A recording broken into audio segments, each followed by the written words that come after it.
Welcome, everyone, to the American Experiment podcast. New studio, new set. I'm also joined with Grace and Kathryn. Hello, everyone. So we're going to try a new look for our podcast. We are going to set it up, talk about a couple different articles that have been trending on the website this last week, and then end with a interview of John interviewing Justin Folk, who is the producer of the famous movie now, Am I Racist? Yeah, which a lot of you got to see in theaters before anyone else because Justin Folk is amazing and a friend of American Experiment. And it was an incredible movie, I would say. It was hilarious. So if you haven't seen it, highly recommend. Yeah, so stick around and you're going to want to hear some behind the scenes scoops from Justin and everything he has to say about producing it. But in the meantime, we just got off of a big event around here. Yeah. The fall briefing.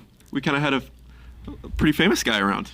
Yeah, Saturday we brought in Chris Rufo, who is, if you don't know, he's very famous and kind of like the conservative, kind of behind the scenes and online world, I think. He's an incredible activist and also scholar. So he writes for like Manhattan Institute, Heritage Foundation, places like that. But then he really, I would say, like, he's an activist. Like, he doesn't just write and he doesn't just do the data side of things. He also puts it into action. So he's had a couple of huge wins. Lately has worked a lot with Governor Ron DeSantis, and he gave an incredible speech. So, yeah, pretty much single-handedly was responsible for Claudine Gay's departure at Harvard. Woohoo. The president of Harvard. The president of Harvard. Plagiarizing her entire thesis. That was him. That's a no-no in Expose Harvard. that. I hear. I've never been, but anyway. So yes. But thank you to those who joined us. Seriously, it was come. awesome. It was an incredible event. It was a great night. Yeah. Yeah, and if you didn't get a chance to be there, we will have highlights from it all. Check out our social media, but you have to be at the next one. Mm-hmm. We're gonna play our cards pretty close to our chest here on who the next speaker will be. Yeah, we don't know. We know, and we're keeping it a secret. So if you have suggestions, drop them in the comments. Close to the chest. Really close to the chest. Really close to the chest. But anyway, we're going to start off here by going over a couple stories that have been trending on our website this last week. So, okay, can I also just add, I think it's important, if you guys don't know us yet, kind of, if you're watching, you know, maybe on YouTube or Spotify or whatever, you'll see that there's like kind of like a couple piles here. I think this really just kind of describes who we are as people. So basically, I came with nothing. I have nothing. Isaac came with like probably a dozen words on a sheet, and Grace came with full printouts that are underlined and highlighted. Stacks. Of everything we're going to talk about. So that's just a little bit about us. I think that describes us well. That's great character development there. Yeah, absolutely. Just get to know us right away. Kind of our character arcs right there. Unintentional, but there are a dozen words, and half of them are probably spelled wrong on my page. Mm-hmm. So there you go. That's why I got invented on autocorrect. Yeah, that's who exactly. We are. Yeah. So you get the whole range. Variety of perspectives here. So speaking of DEI, a story broke this past week by our own Bill Walsh that shows that Walls' state agencies have over 170 DEI employees throughout various departments, various agencies, but over 170 total. And that's not like our discretion on who's a DEI employee, who's like working in DEI. That was, we asked the agencies, who are your DEI employees? Who is focusing on DEI? And this was volunteered information. So this is not just an American Experiment discretion. This is what they see as their DEI employees. Over 170. That's crazy. And what's worse, we have people commenting on the post right after saying, like, I work at this agency and you missed, 12 people in my department who are also part of this DEI. Right. I mean, industry. Crazy. It's like it's an industry now. It's key too, because so many of these people, like, it's a good thing we did this research and asked, again, Bill, and we had an intern who helped him out and asked, like, which of these people are really focusing on DEI? These people have titles that are like, administrator of education or whatever, but most of their job is DEI. So if you look on their websites, you might think, okay, it's not that bad. They only have one DEI person technically. Mm-hmm. No, because it's not always in their title, but it's a main part of their role. So that was, I thought this was crazy to me. Like, I expected it to be bad, of course, but this is really insane. It's ridiculous. Crazy, especially coming off of Chris Rufo's talk about how DEI has just like spread throughout all these different systems, especially academia, especially these state agencies, these bureaucracies, And you know how hard it is to change something that you create in a bureaucracy like government. I mean, that's part of the problem. And you think about how the left has taken control of our institutions. It's a huge way. Once you hire a person in that role, it's difficult to get rid of, 173 employees who are depending on this job. It's something that Chris Rufo talked about he had to do down at that college in Florida that he's working on, is he had to lay people off and say, look, we can't use taxpayer money to go towards fake jobs, things that are doing more harm than good, frankly, in most cases. So, I mean, it's just, I thought this was mind-blowing, and I came from a college with, a million DEI people. But to have that on the taxpayer's dime is pretty sick. Well, what's crazy is how new it is. Like, these positions did not exist 10 years ago. Yeah. Everyone brought in these DEI positions after George Floyd and the riots during 2020, and it was like, I think Chris Rufo called it almost like an insurance policy. Like, look, we care about your feelings, we care about society, like, here's, 6 new DEI positions, whatever. It's so new, and there's already 173 in the state. Crazy. It popped up overnight. And here's the question I have. I need someone to actually just, fill me in who's in one of these positions. What do you do every day? What do you do? I'm just gonna 9 to 5. Totally. Like 9 to 5. what does a day look what does like? hour What's 6 the day look like? Yeah. Crazy. Well, So, the titles are insane. I have to read this one. Yeah. He points out so early. She One has of the her notes titles. ready. My notes. This person's job title is Culturally Responsive Arts Education, Art and Equity Systems Specialist. Number 1, how does that fit on a business card? Number Holy 2, it crap. says art in the title twice. That should be a red flag immediately. I thought there was a typo. No! That's so funny. No, I comment this on our Instagram because I think you post this from our Instagram page. I had this, it was like some lit class. I think it was in 11th grade. We were pretty old in high school. And the teacher had us all very seriously draw a picture of a doctor. And we're like, okay. So we draw pictures of a doctor. And then once we were all done, she proceeded to basically go after all the kids who drew a male. So I feel like that's kind of the energy maybe that this is giving, shaming people for drawing a man stick figure. It was very, interesting. Does that show that you're a racist? Mine was a woman. I'll put out there. there you go. Wow. Because my You're doctor very was a woke. woman. We have a That's very progressive. we have I a woke know. host here. We have a woke host. Do we need a DEI coordinator? Ridiculous. Well, it kind of leads into our next one too, though, because it has to do with a Walz appointee calling for the overthrow of the United States government. The United States government. Just- Okay, I want to make sure I didn't overstate it. Straight, straight for the okay. straight for the top. Just straight for the top. Yeah. So as Kathryn said, Walz appointee in education, in the education department, called for the overthrow of the United States government. I wish I was exaggerating that. I wish I was kind of exaggerating his words, but that is a direct quote. The United States government needs to be deconstructed, period. Yeah, so this is the guy. There's this whole rewriting going on of Minnesota's K-12 education system and the social studies standards. And now there's this new ethnic studies strand that's being implemented. This is the guy that Walz appointed to oversee the entire rewriting. And so this is an older video that kind of recently resurfaced, and he goes on this whole tirade kind of about what is critical race theory? Is it about learning about other cultures? Is it, oh, they wear snowshoes when up north where it's cold? It's not that. In his words, it is an anti-state theory that says, quote, the United States needs to be deconstructed, period. I mean, it's there in black and white. This is what this guy said. Yeah, okay, thank you for the notes, Grace. And he also says, it's not just about telling our stories and diversity. It's not about that. It's about overthrow. It's insurgent. Which is so crazy because we did the bait and switch campaign not that long ago where we took what a lot of people, legislators in particular, claimed that the ethnic studies strand would be about. It's about celebrating our diversity or celebrating how we're different or finding ways we're similar. That's Which what sounds they told really us. nice. It Those sounds are great things. lovely. Here he is saying, no, that's not what it's about. And that's what we were trying to warn people when we actually read through the standards and didn't just listen to what these legislators were frankly lying about completely. You knew that through our bait and switch campaign, and he's proving it right here. That's what infuriates me about this is it's top tier gaslighting. When we sound the alarm about these ethnic studies, it's, oh no, we're just learning about people. We're just learning about their cultures. What you big racist? You don't want to learn about these other cultures. And then when the cameras are off, when he thinks he's behind behind the closed doors when he thinks he's with allies, he says it out loud. He says the quiet part out loud. And it's not about any of this. Of course it's about the overthrow. And they know how bad it is. Sorry, not to cut you off. No. They know how bad it is because this YouTube video that he's referencing, it's down now. Like, you can't find it. If you go search for this title, it's taken down. So, like, thank goodness the guy who found it saved a copy of it, but they know how bad it makes them like, look. it's K through 12 too. Like, Yeah. we're not talking about, that's the other thing they'll say about CRT. It's a law school course or whatever. Yeah. It's not. This is K through 12. Kindergarten through 12. Okay. 5-year-old. Yeah. So, and they're supposed to implement this strand in every single part of the curriculum. And it's not just a class. It's not just a grade. It is every class, every grade. Yep. Like, as someone who's like, I've been down with our education fellow, Kathryn, like, to these meetings. And it is literally there talking about how do we incorporate this into math classes? How do we incorporate this into, like, every single class that we have here? And again, it would be one thing if this was in a social studies class. It would be one thing if this was in a whatever class, and it's about like learning about other cultures. It's about learning about other different peoples.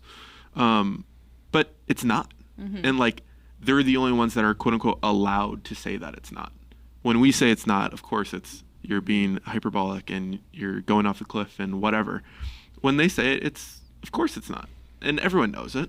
It's like a different language, and that's what really bothers me. I remember really well in elementary school a teacher telling us that we're not calling America a melting pot anymore. We're calling America a salad. Did you guys ever hear this? Yes, I did. Okay. I did not. This is news to you me. missed this lesson? Wow. You went to a Christian school? Private school for the win. Okay. So they said that the melting pot was no longer the thing that we've called America for so long, celebrating all of these cultures coming together and living really mostly in harmony. That was actually not the right thing, because we should have people keeping their identities while mixing together. So it's really kind of rude to say a melting pot, because that's stripping people of their identities. So we need to call it a salad, which is much less just like pleasing to the ear. The salad, no, but and- also So like sad. what? Classic liberals, because when I hear melting pot, I think fondue. Okay? A great fondue. Yeah. Classic liberals taking away our fondue and replacing it with salad. Oh my God, What what's is next? this? Crickets! Seriously. What is this? Trying to take away my steak in the first place, and now you're taking away the melting pot fondue of America and replacing it with salad. It's What is? depressing. I can't handle this anymore. How dare they? We're the fun How dare side. they? No, I'm not taking this. I'm not taking It's this. the We're ramping sticking up. with And then by fondue the here. time I was in high school, we were drawing doctors. It keeps getting progressively worse. So don't think this is brand new either. This is something that's been ramping up for a long time, and it's not out of nowhere. So we need to stay diligent now and make sure you're paying attention to what comes home in your kid's backpack. Totally. And Yeah, now- by the way, if you have a child in the Minnesota school system, you have certain rights that you can exercise if you are concerned about content that your kid is bringing home. Go to mnparenttoolkit.com. We walk you through 5 rights that you need to know about curriculum review and textbook review and opting your child out of invasive surveys about their politics and sex life. And so mnparenttoolkit.com.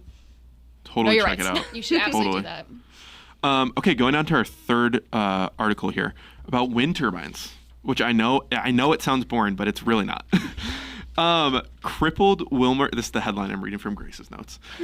Crippled Wilmer wind turbines to be scrapped years earlier than they were supposed to. And this is something that we've been saying for years at the American Experiment, trying to sound the alarm about. So, Grace, why don't you sum it up for us? Yeah, so it's these wind turbines down in Wilmer, and they were supposed to have a life expectancy of like 20 years, and they're getting scrapped now after 15 years of on-again, off-again operation.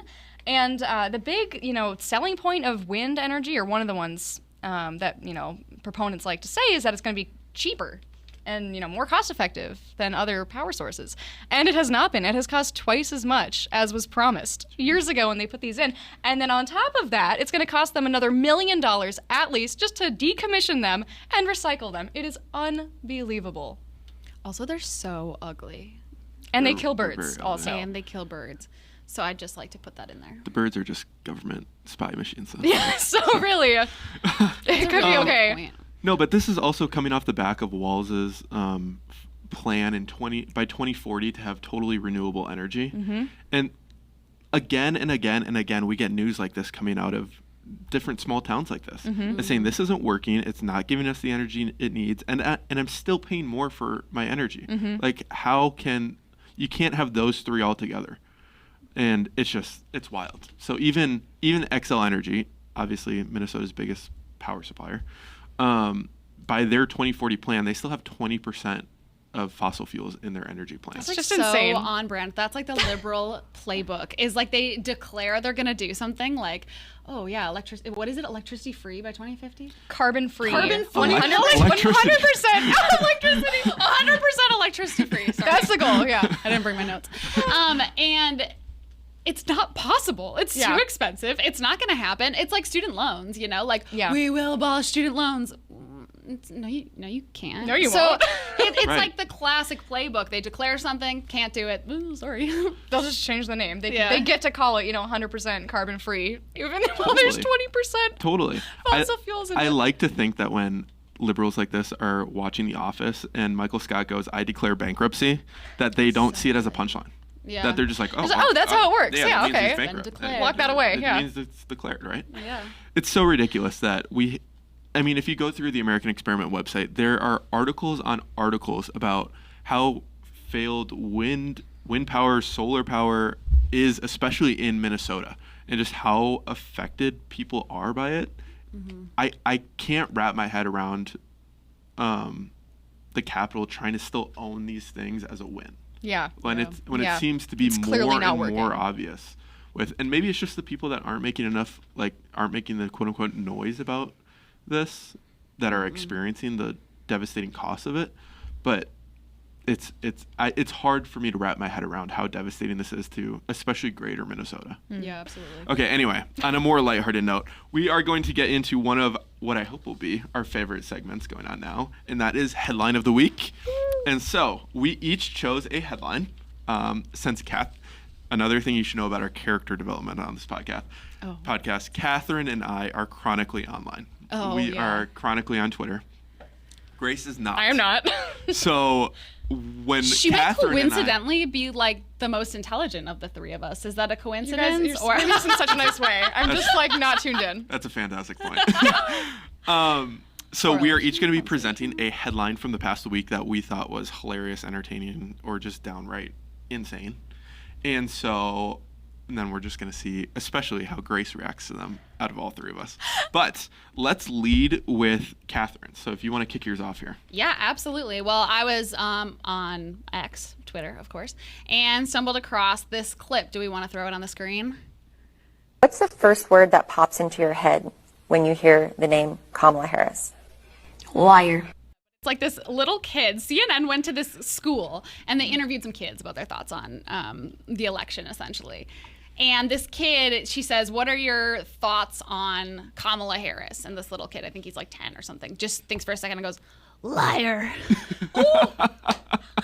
Which is just hilarious. So funny. That's So all. funny. It's like a 7-second clip. That's like all that I saw on Twitter. So I scrolled down and there was another great clip below it from the same set of interviews. And it was like a young black girl. And she says kind of like, well, I think it would be really wonderful to have a black female as president. I would like that. But I think my vote's still with Trump. It's so good. Like, it's just the content. It's peak.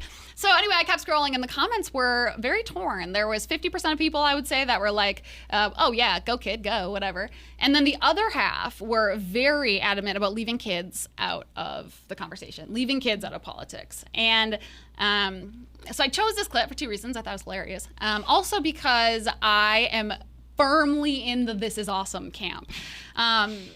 Probably because of the way I was raised.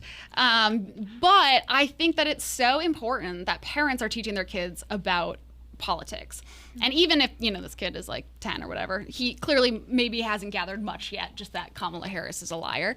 That's enough for a 10-year-old, but you can continue to develop what they know about politics over time. And I think so many conservatives are always nervous about having those conversations with their children.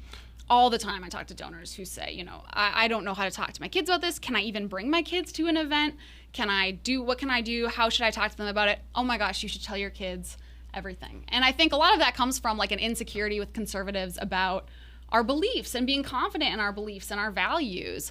Some people will say things like, I believe in lower taxes. Like, how do I teach my kid that or whatever? It's think beyond that. Like, we teach our kids values, we teach our kids morals. What value and what moral can you teach your kids that's really the foundation of your political views? That's what we need to instill in our kids. And I always think of this book by Jonathan Haidt. We've talked about him a lot recently. It's called The Righteous Mind, I think. Someone can fact check me. But it basically talks about the value sets that conservatives and liberals hold. It's super fascinating because I didn't always think of it in this way before reading this book. And we get really stuck in like the partisan side of things, right and left, or what talking points we care about the most. But underneath that, we have very specific different values amongst conservatives and amongst liberals. It's kind of like a sliding scale, I suppose, but there's very different values. So if you're struggling with how to talk to your kids about what you believe in, start with those values. You don't necessarily have to teach your kids that Kamala is a liar, even though that's kind of cool. You can also just teach them those values. Like patriotism is something I had a lot of classmates growing up who were not didn't get talked to about patriotism or why it's important to care about our country. So teach them about that and why freedom is important and things like that. Those are just such important conversations to have before your kids go to college and become green-haired. I'll stop there before I say anything else derogatory. Green-haired liberals. So anyway, well, and like that's even before college, I think, like kids are online so much today. Like I think the household I was raised in like really emphasized like, I don't know, instruction of values over politics, kind of like what you were saying. And the unfortunate side of that is like the internet got to me first, and like my high school classmates and teachers got to me first, and so like by the time I was a teenager, like I was very liberal because I wasn't necessarily getting like the politics at home as much. I was just getting the policy and the values. And so it's nice to think that we don't have to bring our kids into this, but to a certain extent we kind of do. It's crazy to me how if you go online, like liberals will shame parents into indoctrinating their kids. And, you're just indoctrinating them with whatever faith you grew up in or whatever political beliefs you have. And they'll shame you into thinking that that's a bad thing. Someone is going to indoctrinate your kids. Like, it is either going to be your school, it is going to be the friends they're around, it's going to be you. Like, we take this as, like, indoctrination is such a bad thing. Like, teach your kids. Like, teach them the value, like you were saying, the values you learn. Teach them, like, what do we believe? What do we like? This is what we believe. Obviously, give them space to like make up their own mind and wonder and question and ask hard questions. And they will. And they will. And they're going to ask super hard questions. I know I asked hard questions as a kid. I was asking hard questions as a kid about gun control in like middle school. And I remember asking my parents about it. And some of them are like, that's a great question. And like, it gave me space to wander and research and like figure it out, but I always knew I could go back there and be like, I can talk to you about this. You knew where they stood on issues. I knew where they stood on the issue. Bare minimum. I knew what the values were. I knew what values were in our family. People like, get that afraid, is so I think, important. too, of like disagreement. Like they don't maybe want to have, and that totally makes sense. Like when you're at dinner with your family, you don't necessarily want to be fighting about politics. That's how I grew up, right? Like yelling about politics. No Thanksgiving goes without a yelling match about politics, you know? And it's that's like just so foundational to us. It's totally different from most people.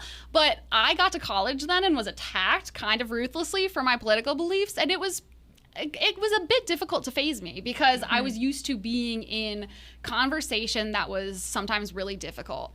And, you know, in the end, my parents turned out with 4 conservatives married to 4 conservatives, but we'll still fight with each other every single time because you need to learn how to talk about these things intelligently, how to argue with people without getting, you know, super mad and offended and hurt. And you need to be able to just have those conversations. So I would encourage people, like, challenge your kids and let your kids challenge you back and see where it goes. And don't be afraid of, like, the resistance and the anger, and teach them it's okay to have disagreements and then still be good at the end of Thanksgiving dinner because you're all family. Who cares?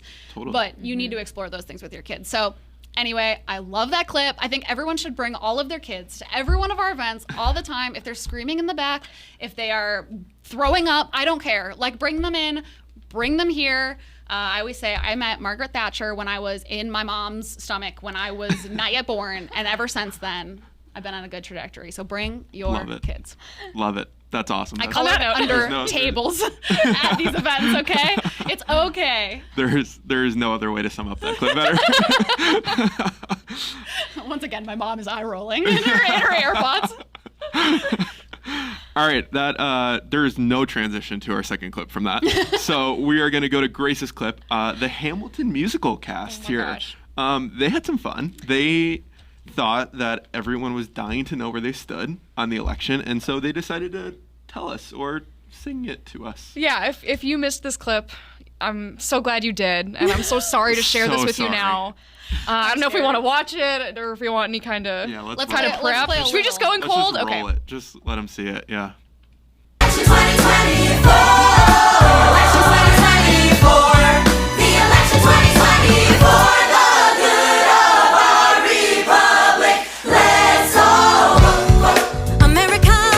Vote, vote. Decided by ladies who vote, vote, vote, vote. So that's just a little bit of it. That That's- goes on for it's 4 minutes. It's a 4-minute long That- song. I know I want it to see seems their long. like drop off, ratings. Like someone get me into that dashboard on YouTube. Like Oh my who's goodness. tuning out? Who every clicked 10 on it? seconds. Yeah. Yeah. That was 20 seconds, and you're welcome for It's- clipping that. That was- It's got like 3 million views on Twitter. I mean, 600,000 views on YouTube.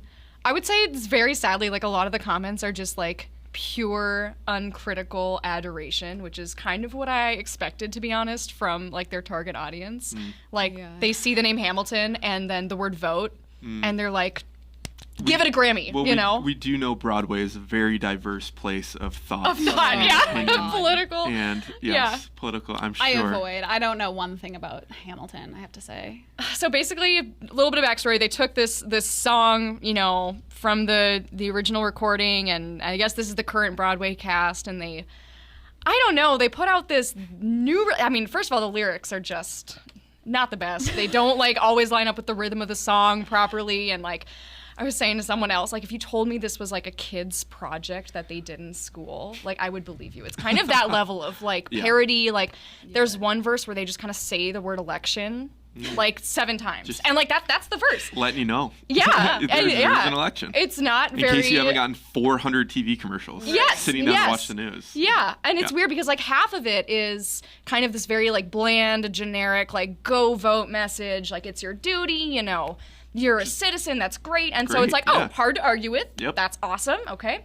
And then the other half is like this really like insidious, devious, like very politically inflammatory little snippets of like, they don't want you to vote. They're changing the voter ID laws on you. Like, you're being oppressed. And it's scaring young people into voting. Like, that's very clearly the intention of this video. It's insane. Yeah, it's like in the clip, I think it said, like, for the sake of our republic. Like, as if this goes the way we don't want it to, But this whole indoctrination of go out and vote the right way. Like, it's every one of these messages is go out and vote with a little asterisk next to it. Yes, And it yeah. bugs the crap out of me. It's also just like, I find it so demeaning that these brands, these groups, Hamilton or whatever, they feel that they need to inform people. We are the ones. We're so smart, the cast of Hamilton, that It's very we arrogant. need to inform you that you should go vote and you should vote how we tell you to. It's so demeaning. Even just the Go Vote campaigns, I'm like, look, we can be informed citizens in America, and we can, we have the resources we need to know where to vote, when to vote. I don't need the cast of Hamilton telling me to do that. I don't need my like bag brand designer that I like that is doing like vote dresses with different. Who people. wears Like, those? What? I don't know. You I just, don't like, need put you that in a doing closet this. for This 2 isn't, years? Like, Like- it's not your role, and it's so demeaning. People can do this themselves, and it's not their role. All right, so that brings us to our third clip here, something that really, if you thought I've ranted now, wait until we get to this third clip. This was our governor, Tim Walz, made an appearance at the Gopher football game. They played at Michigan, obviously a swing state. We all know Michigan's a swing state, very important electorally. And so he took the opportunity to go out to the Gopher Michigan football game. And this is what happened at To cheer on our Gophs, I'm sure. Well, not necessarily. He did, actually. Trump 2024, baby!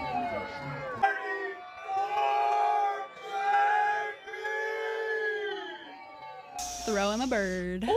Whoops. So I have anyway. to say, like, my entire family is convinced this video is doctored. Can anyone confirm that this video is not doctored? I feel like it looks real to me, and it seems on brand to me for someone we know that has historically had a little bit of a temper.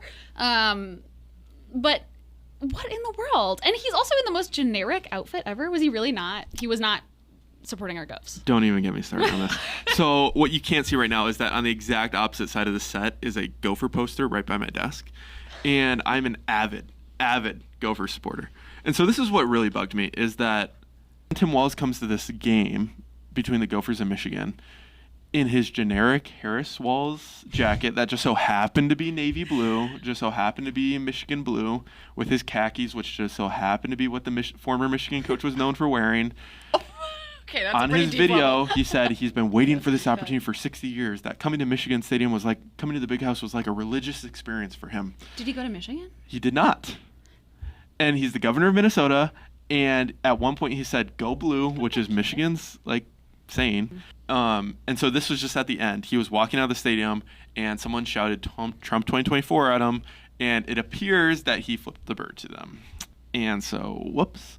I will say, I wasn't convinced that this video was real until the Walz campaign put out a picture of Walz pointing with his pointer finger in the same kind of like tunnel. But if you slow down the video, you can tell that it was taken about like 5 to 10 seconds after the video ended, that the picture was cover-up taken. action, maybe? A little cover-up action.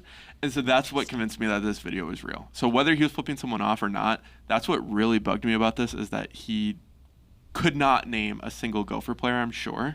And so Yeah, and he's that's- completely missing the point. Like, why Trump is winning with men is because he is authentic and he's being himself. Trump has never pretended to be anything he's not. And that is why people like him. It's also why people hate him. Right. But that's why people like him. And their consistent inability to be authentic in who they are, really.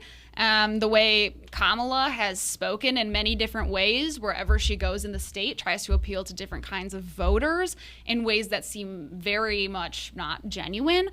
It's clear. It's obvious to people. And that's why he's losing men, you know? And I think the fact that they don't realize that is pretty clear. They don't understand that point. Totally. That sums up our headlines of the week. And so now we're going to kick it off to John's interview with Justin Folk. Stick around and listen to everything behind the scenes. I mean, I think we've all seen it by now. I saw it apart from the American Experiment event, but the theater was still packed. It was amazing. It was a great turnout. It is seriously taking the country by storm. Yeah, it's incredible. And Justin Folk and John have had a long history of friendship ever since going back to the Powerline Prize. If anyone listening has been reading Powerline for a while, they did this Powerline Prize a while back that Justin Folk won. And he had an incredible video piece that he did. And so they've been friends for a while, and it's always fun to hear them talk because Justin's been doing this work for a long time of trying to influence culture and influence art in a conservative direction. And I think it's so admirable. So thank you guys for listening. We appreciate it. Enjoy the interview. Well, welcome to Justin Folk. Justin is the producer and director of the hit film Am I Racist? Justin, thanks for being with us on the American Experiment podcast. Thank you, John. I appreciate it. It's good to talk to you as always. Appreciate it. Justin, we're going to jump in and talk about the film in just a moment. But first, I can't resist reminiscing just a little bit because you and I have been friends for a long time. And I think it was in 2011 when you won the Powerline Prize. We did a prize competition for artistic productions, videos, but also other kinds of things, highlighting the danger of the national debt. The contest was a huge success, except that it completely failed to make any impact at all on the national debt, which continues to skyrocket. But you won the $100,000 grand prize for an animated video. And I always take credit for helping to start you on your way as a documentary filmmaker. And you should take credit. That was a big deal. And up to that point, I don't know of any other conservatives or conservative organizations that were doing anything remotely like that, where you are supporting storytellers and artists to go out and get the message out there. This is something that the left does really, really well and has been doing for a long time. But you guys, and credit to you guys from Powerline to do this, because it definitely set me on a trajectory. I think the messaging was good. You had a lot of great entries. I was very fortunate to win that prize because there was a lot of good content that was produced as a result of you guys creating this contest. And so even though the national debt is still a major, major issue, in fact, even more so than it was back then, What it did do was it really did get some of us more creative storytellers into the game, so to speak. And it was obviously huge for me to win that prize and go on. And now I'm making films that are, making a big cultural impact. So, I've thanked you before, but I'll thank you again. Very, very, you guys are playing the long game. You guys are playing the long game there. And I think it meant a lot for you guys to put up that kind of a prize for conservatives to go out and try to change culture creatively.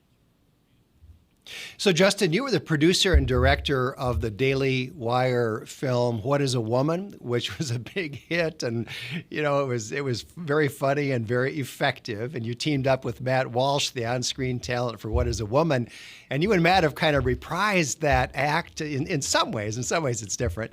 With "Am I Racist?" And maybe just start by talking out a little bit about those two films, "What Is a Woman" and "Am I Racist?" and how are they similar and how are they different? Yeah, thanks. I mean, it's been a journey here with Matt. We've been on a roll here. We've been working together for about 3 or 4 years, starting with "What Is a Woman."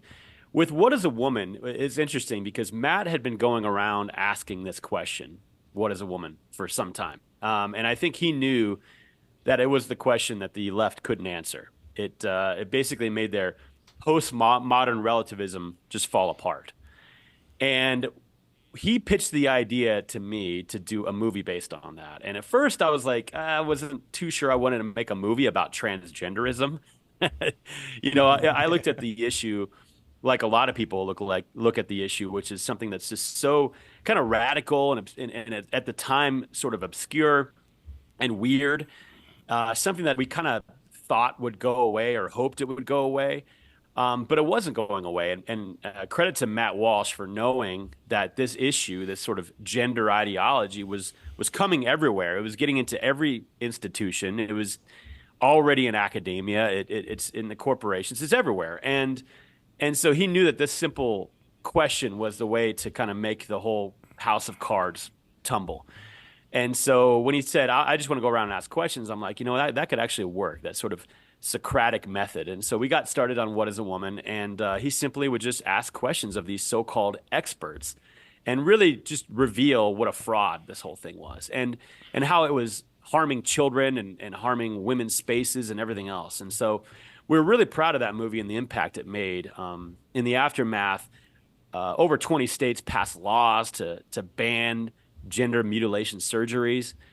So we were really proud of the impact that film made. And so in the aftermath of that, we just asked ourselves, hey, what are we going to do next? And we knew race was a thing that was also tearing apart society. There's all these race grifters out there that are dividing society, and the media has been complicit as well. And so we're like, well, why don't we go ahead and wade into another untouchable subject, the subject of race. But we knew we didn't want to make we didn't want to make just a sequel. We didn't want to do "What Is a Woman" Part 2. We knew we had to do something different, sort of raise the bar a little bit, so to speak. And so we decided to make a comedy. And we knew that if we could really get people laughing, that they would be open to the ideas we're putting forth. And so we really wanted to make sure that we were making a funny film. And there's a lot to ridicule, and there's a lot to make fun of when it comes to these race grifters. And so from the outset, we were aiming to make a very funny film about a very serious topic. And so we got started on that. And again, the trick there was to just get Matt in the room with these people. And the difference between "Am I Racist?" and "What Is a Woman?" is the fact that in "Am I Racist?" he learns about these ideas from these race grifters, these anti-racist people that are pushing this agenda. And he sort of believes them. And then we take their arguments, the things that they're saying to the logical conclusions and show just what a mess that is. And so it's been a lot of fun. We're really happy with the response so far. And we hope that people don't look at DEI ever the same. So one difference between "What Is a Woman" and "Am I Racist?" is that "What Is a Woman" was streamed on the Daily Wire's site, and you had to join Daily Wire to view it, and it was hugely successful within those terms. But in a sense, you've kind of stepped up the game here with Am I Racist? Because this is a theater release, and you're out there competing with, Paramount and Disney and all the big studios. I think Am I Racist has been out for what, 3 weeks now? 3 weeks plus? That's right. Yeah, about 3 weeks in theaters. And we opened in about 1,500 screens, which is considered a fairly wide release. It wasn't easy to get there. It wasn't easy to get this movie into theaters. Conservative films like this aren't necessarily just easy to place into theaters. You kind of have to prove yourself first. Ultimately, the exhibitors, so AMC, Regal, and Edwards, and these other theaters, they're capitalists. They want to make money, and so the trick is Daily Wire is not a major Hollywood studio. And so they're very skeptical about the audience and if there's going to be enough marketing behind it. And so they initially gave us about 200 screens. But the demand with the pre-sales was big enough that they put us on more and more screens. And we went up to about 1,500 screens. And so far, we've made about $11 million in box office, which is very, very impressive for a documentary. We're actually kind of getting into historic territory here. This week, I'm hoping we're going to pass Super Size Me, which was a very big documentary that came out a while ago. Michael Moore, right? And so he didn't make Super Size Me. He did. We did pass Roger and Me. We did pass Michael Moore's Roger and Me. Okay. So that's great. But Super Size Me was Morgan Spurlock. And of course, that changed the conversation about food and fast food and things like that. And so we're essentially trying to do the same thing with the issue of race. So it's interesting, Justin, the theater chains, this is good to know. I mean, the theater chains were not particularly interested in discriminating against you and Matt and Daily Wire because it's a conservative-leaning film. If you showed them that you could make money for them, they were happy to play it. Yeah, I think the exhibitors are different than the Hollywood studios. Now, the exhibitors don't have a lot to choose from. They have the Hollywood studios to get their content from. But that doesn't mean they're the far leftist, and they would invite any film that comes in and does good business. The trick is, it hasn't really been done a whole lot in the past. Dinesh D'Souza's had some success with it in theaters before, but typically it's difficult for a conservative film to find footing in movie theaters. It's not to say that the demand isn't there. I mean, there's half our country is waiting for good content to come their way, but it doesn't usually have the marketing apparatus behind it. Yeah. So the Hollywood studios spend an enormous amount of money marketing these horrible films. I mean, the superhero sequels and so on. I can't imagine who even wants to see those films, but they put an enormous amount of marketing behind them with all kinds of product tie-ins and so on and so on. And I assume you guys do not have that kind of a marketing budget, do you? No, not even close. We really have to rely on word of mouth. We really have to rely on people just telling each other, hey, you go see this film. Thankfully, we've had a lot of that. Matt Walsh has been out on podcasts talking about the film. I've been on a few too. We really appreciate all the work that, for example, that you're doing here. Just telling your audience, Powerline, to go see this film, because that has been the thing that has driven this film to some box office success. We don't have the millions of dollars to just buy up ad time and put this in front of people wherever they look. And so it's a different challenge. So if I remember correctly, Justin, I think your debut weekend, you opened at what, number 4? If you look at Box Office Mojo or one of these sites, am I saying that right? Yeah, we were top 5. I think we were number 4. And which is remarkable for a small film like ours. And for documentary, for any documentary, Yeah, documentaries don't typically sell a lot of tickets in movie theaters. People go as a form of escapism. They go see movies. You were kind of talking about these superhero films, but they do sell tickets, unfortunately, and people do consume that stuff, and they want to turn their brains off. So. Yeah, most documentaries are not funny either. So that's a difference. So talking about marketing, here's another thing I wanted to ask you about. One of the problems that conservative products, whether it's films or books or anything else, tend to have is they get ignored in most of the press. They don't get reviewed. They don't so much get attacked. They just get ignored. What kind of success have you guys had in getting reviews in the press? Well, that is a great example of how the media will sort of lie by omission. They'll pretend like that something isn't there. And in our case, this film has been completely ignored by the mainstream critics, which is funny because when you have a top 5 box office film, it is something that it's basically their job to talk about this stuff, but they want to pretend like it doesn't exist, and they've been afraid to ignore it because I think they know that they might have something good to say about it. If you look at Rotten Tomatoes, and you look at our audience score, which I believe is either 97 or 98%. That's about as high of an audience score as you can find on Rotten Tomatoes. And so I think these critics from the New York Times and from the Washington Post and some of these other places are just afraid to kind of tread into that territory. And also we found that they routinely will get attacked even for mentioning the film, for reviewing the film. There was a couple YouTube film critics that were pretty big YouTube film critics that are not political. And they decided to do a review on the film, and they actually found it funny and had some good things to say about it. Well, the left mob came after them and attacked them virulently. And it's interesting that you're not even allowed to even talk about it on the left. And so we've definitely experienced that. We've had a lot of attention around the film, but for the most part, the left critics have completely ignored it and pretended that it just doesn't exist. Well, it's just one more example of how important it is for conservatives to have our own ecosystem. We can't rely on the New York Times and CBS News and the Washington Post or whatever, to get our messages out. We've got to have our own avenues. And obviously you guys do. Obviously you guys are reaching a lot of people. Let's talk a little bit about the content of the film. We saw it. You came out for the pre-release performance here in the Twin Cities. It was a great event, and the film it's hilarious.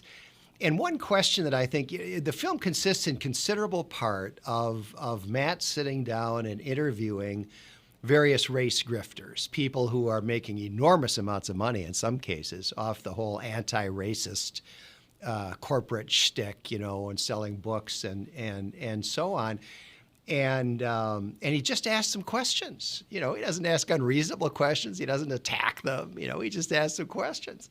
And they wind up looking terrible. And one of the questions that I think people have when they watch the film, I think they had it with What Is a Woman too, is how do you get these people to sit down for an interview with Matt Walsh? The first thing we do is we appeal to their authority. We appeal to them as experts in their field. When we come and we approach them, we say, "Hey, you are the expert on anti-racism. Would you please enlighten us with what that is?" And usually that goes pretty far. However, in this case, which was different than What Is a Woman, in this case, these people wanted to be paid, and that's really the only way we got the Robin DiAngelos of this into the film.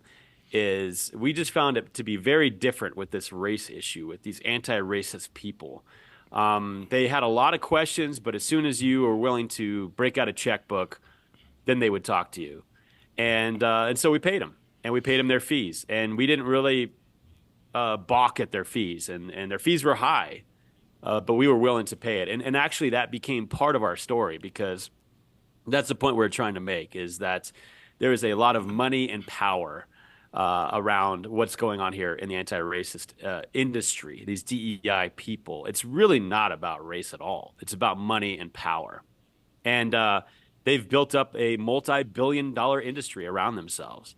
And that's why we need to go after and confront it. But our goal, kind of what you're getting at there, John, is to get them just in a room and talking, because we feel that if Americans truly knew what these people had to say, they would be alarmed and they would take issue with these race grifters. And so our goal was to not win arguments with them in the moment, but just simply reveal them for who they are and what they believe and what they're pushing on Americans, which is completely divisive. And we just wanted Americans to see that fact. And that was the same for What Is Woman as well. If we could just learn what these people have to say, then they would be making our argument for us in that sense, and sort of just give them the rope to hang themselves. One of the hilarious things that you do in the film is you put in the upper left-hand corner of the screen the dollar amount that these people are being paid. And it's pretty shocking. You know, it really is pretty shocking. $15,000 to Robin DiAngelo for what, an hour of her time, an hour and a half? How long could it possibly have been? Yeah, about Another 90 woman minutes got- or so. Yeah. Yeah, for $15,000. Another woman got $50,000. Yeah, John, that's her usual fee too. That was like mid range for Robin DiAngelo. So just so you know, in case you'd like to have Robin DiAngelo on your podcast or interview her sometime, that's her fee. So you can go ahead and reach out and find the money for that. But yeah, these are their usual fees. We had a workshop on race on sort of that focused on white guilt, and that was a $30,000 expense. And so we would put those dollar amounts up on screen so that people could see exactly what these people were making and what they, for this particular thing that they're doing in our film. And, it just makes the point that that's what this is all about. So the funniest moment maybe in the whole film is when Robin DiAngelo's $15,000 ticks down a little bit. Can we talk about that? I don't want to be a spoiler, but it's gotten to be famous, right? That whole story has really gotten to be famous. So let me just quickly relate what happened and then talk a little bit about how it came to be. So there's a member of the cast who happens to be black, and his name is Ben. And at some point, Matt starts talking about reparations. And of course, Robin DiAngelo is this big advocate for reparations, right? And so Matt says he's going to do his personal reparations by giving Ben $20. And he calls Ben around to the other side of the camera. And then he hands him a $20 bill. And then maybe just relate what happens after that. Well, she's been painted into a corner, an ideological corner, and she knows that she has to pay Ben in that moment. When we set this up, we didn't know if she would actually do it or not. We didn't think she would, but Matt so masterfully made the argument to her that basically said, hey, we could talk about systemic racism and reparations all we want, but what are we doing on an individual level? And she couldn't argue with him.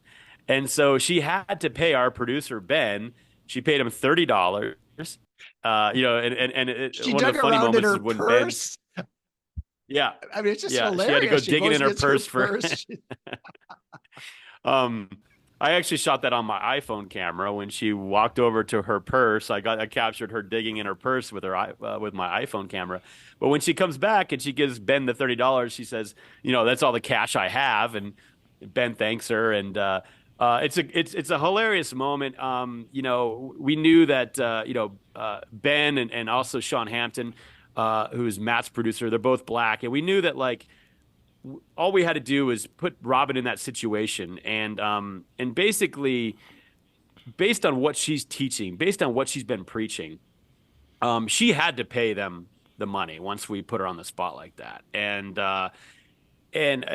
Ben has talked about this later, about just sort of how insulting this whole thing is as a black man in America, to think that a woman like her has to sort of lower herself and reach into her purse and give money to him for him to find station in life, for him to rise.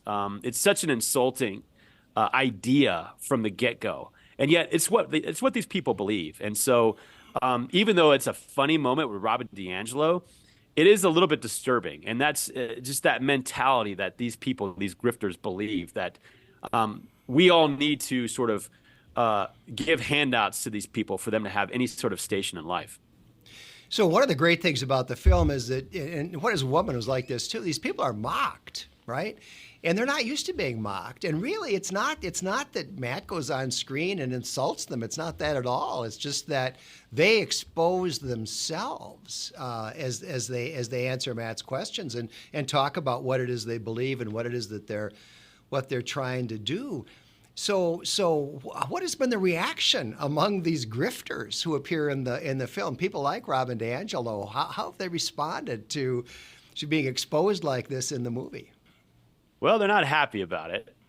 But the thing is, they don't say anything that I think they would take back. There isn't anything in the movie that they would not stand by. And we didn't do any manipulative editing or take their words out of context. I think they're just mad because they were in a movie with Matt Walsh and they don't look that great. These people are never challenged. These people exist in a world where they can go and spread this absolute harmful nonsense and not be challenged. In the case of Robin DiAngelo, she gets exorbitant fees to go speak and do these workshops at places like Google and Netflix. In the case of the other grifters, same thing. They get paid a lot of money to spread this stuff, and they are never challenged. And so I think this was a rare situation where they're in a situation where they're being challenged, and they don't like it very much. And it's very important that we challenge these people on the ideas, because their ideas are absolute filth and garbage, and they're tearing our society apart. Have any of them tried to push back at all and claim that your interview was somehow unfair, or the editing wasn't right, or anything like that? There was a couple statements that Robin DiAngelo released a statement, and it was kind of a fun statement to read, because she said, well, these Matt Walsh and his team are out to discredit the anti-racist movement and the DEI work that we're doing. And, to that we say, yes, that's 100% correct. You are right. And so she also said it was deceptive. How well, we got her. She also said she said she was fooled because Matt Walsh was asking such reasonable questions. Something like that, right? Yeah, exactly. She was kind of lulled. Yeah, by she said he was asking reasonable questions. Yeah, she admitted that the interview was actually very cordial and very that she actually enjoyed the interview somewhat. She that it wasn't confrontational, and so she admitted that the interview was a good interview. It just didn't end up going the way she wanted at the end. So I got a kick out of that as well. Producer, the role of producer can mean different things for different movies. But essentially, at its sort of base meaning, it's someone that does something so that the film simply exists. It's somebody who made the film. It's somebody who made it happen. That's the role of a producer. So a producer could be a creative producer and really work on the story, or a producer could be somebody that brings the financing and the sort of the means and the team together. In my case, I got to produce and direct this film, which means I was ultimately responsible for all the creative and all the business side of the film in terms of handling the budget, hiring everybody on the team, and going out and doing the actual work of making the movie. And so Matt also is a producer on the film. And Matt played a huge role in terms of like what this thing was going to be. He wasn't just simply somebody in front of the camera. He also played a massive role behind the camera in terms of planning and strategy of, hey, what do we want to do here? What do we want to do here? And I'm very fortunate to have an incredible team of producers that I work with. Guys like Brian Hoffman, guys like Sean Hampton, Ben Capel, who's in the film, who's the one that Robin DiAngelo pays the reparations to, Kirby and Rebecca. These are all people that come around me and provide the support that I need to go out and make this thing. But ultimately, being the producer and director, I'm sort of responsible for both the creative and the execution of the film itself. And so, yeah, producer is just somebody that makes something happen. It's just somebody that makes a movie happen, I think is the most simple way to put it. And I've just been fortunate to have a great team of producers around me. Well, Am I Racist is a terrific film. It's an important film. It's also a highly entertaining movie. So I would say to all of our viewers and listeners, if you haven't seen Am I Racist, you should. Buy a couple of tickets, rush to the nearest theater, and take it in, because it really is a terrific film. Justin Folk, thank you very much for being on the podcast. John, always a pleasure. Thank you so much for all you've done to support this film and What is a Woman and even No Safe Spaces. And then going back from there, we talked about it earlier, but the Powerline Prize, which you can really kind of draw a direct line from that to where we are today with a lot of this movie making and storytelling and your guys' vision to support artists and storytellers. So thank you very much.